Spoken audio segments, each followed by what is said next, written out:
একটা রিহার্সেল করার সৃষ্টি শুরু হয়ে গেল।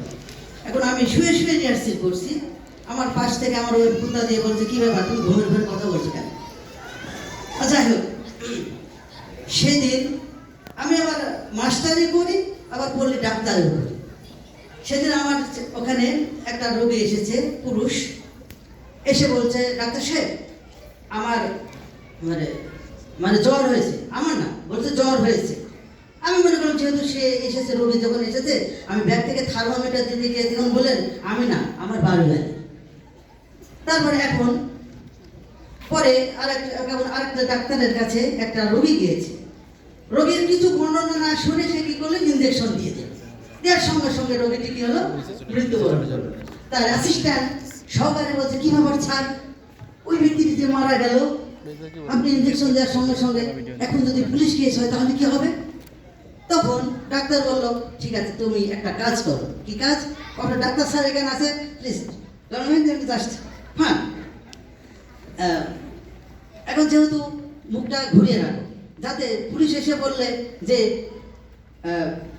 যাওয়ার সময় মারা যায়নি, আসার সময় মারা গিয়েছে। এখন মুরব্বি মুরব্বি হুম হুম হুম, এই শব্দটা আমাদের অতি মানে কিছুদিনের মধ্যে ভাইরাল হয়ে গেছে। ঠিক এমন একটি মুরব্বী একটা ডাক্তারের কাছে গিয়েছে, ডাক্তারের কাছে গিয়ে বলছে, ডাক্তার সাহেব আমার রাত্রে ঘুম আসে না। তখন বললো, এইরকম বয়সে এরকমটা হবে। বললো, আমার ক্ষুধা লাগে ঠিকই, কিন্তু খাইতে পারে না। বলছে এরকম বয়সে এমনটা হবে। প্রত্যেকটি প্রশ্নের জবাবে ডাক্তার সাহেব বলছে এমন বয়সে এমনটা হবে। তখন রোগী মুরব্বীটি রেগে গিয়ে ডাক্তার উনাকে একটা চড় মেরে দেয়। চড় মেরে দেওয়ার পরে কিছুক্ষণ পরে বলছে, মুরব্বী বয়সে এমনটা হবে। এখানে আজকে রেজাল্ট দেওয়া হচ্ছে, ঠিক না? কেউ কৃতকার্য হতে পেরেছ, কিন্তু কৃতকার্য হতে পারো না, সামনে বার হবে ইনশাআল্লাহ। এখন এক সময় যারা সিনিয়র পার্সন আছে তারা বুঝবে, এক সময় first class, second class, third class এরকম ছিল।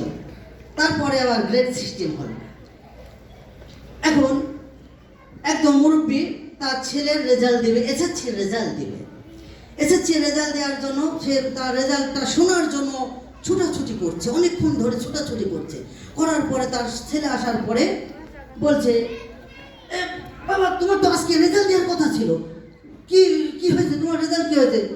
বলছে, আব্বা আমি সিগারেট পেয়েছি। কি, তুমি সিগারেট পেয়েছো? স্যারের এত বড় সাহস! আমি কিছুদিন আগে সব বেতন পরিশোধ করে দিলাম, আর তোমাকে তোমার হাতে সিগারেট দিয়েছে? হ্যাঁ, আচ্ছা ঠিক আছে, চলো তোমার স্যারের কাছে যাবো। তখন ছেলেকে নিয়ে স্যারের কাছে গেল। প্রতিমধ্যে স্যারের সঙ্গে দেখা। স্যার তখন বলতে, ভাইজান ভাইজান কংগ্রেচুলেশন কংগ্রেচুলেশন, আপনার ছেলে পাস করেছে।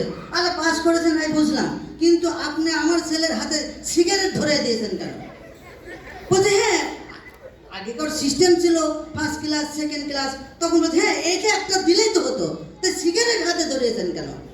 আপনি প্রিন্সিপাল স্যারের কাছে যাবো। বললো, শোনেন প্রিন্সিপাল স্যারের কাছে যাওয়ার দরকার নেই, ওই বিকালবেলা মত বিনিময় হবে, ওই মত বিনিময়ের সময় আপনি এটা দেবেন। মত বিনিময় মানে আবার এখানে মত বিনিময় হয়? হ্যাঁ, এ কেমন কথা? বলছে, আমার ছেলের হাতে দিলেন সিগারেট, আমাকে দিচ্ছেন মদ, আবার মদ আমিও কি খাবো? আর এখানে খাওয়া খাওয়ার কি আসছে? মদ মানে পরামর্শ। ঠিক আছে, আমি প্রিন্সিপাল স্যারের কাছে যাবো। না সমস্যা নেই, প্রিন্সিপাল স্যার ওখানে মদ বিনিময়ের সময় থাকবেন, প্রিন্সিপাল স্যারও থাকবেন। হ্যাঁ, বলতে আসলে শোনেন, মদ মানে পরামর্শ। বলো এটা তো বলবেন। ধন্যবাদ সবাইকে।